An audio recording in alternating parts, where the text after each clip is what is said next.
വ്യത്യസ്തമായ ഒരു യാത്രാനുഭവം. കണ്ണൂർ ജില്ലയിലെ ഏറ്റവും വലിയ പുഴയാണ് വളപട്ടണം പുഴ.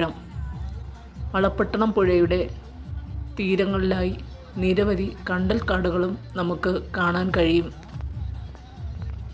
പ്രകൃതി ദൃശ്യങ്ങൾ ഇത്രയേറെ മനോഹരമായ വളപട്ടണയാറിൻ്റെ തീരങ്ങളിലൂടെ തഴുകി നമുക്ക് അനുഭവവേദ്യമാക്കി തരാറുണ്ട്. ഓരോ യാത്രകളും നിസ്സാരങ്ങളാണ് എന്ന് നമുക്ക് കരുതാമെങ്കിലും അവയുടെ മനോഹാരിത വേറിട്ട ഒരു അനുഭവം തന്നെയാണ്. പുഴയുടെ ഓളങ്ങളിലൂടെയുള്ള യാത്ര പലപ്പോഴും എന്നെ മോഹിപ്പിക്കാറുണ്ട്. വള്ളങ്ങളിലൂടെ, കെട്ടുവള്ളങ്ങളിലൂടെ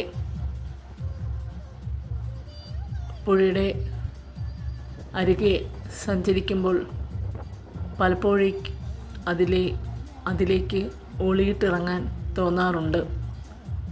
ഇങ്ങനെ മനോഹരമായ ദൃശ്യങ്ങൾ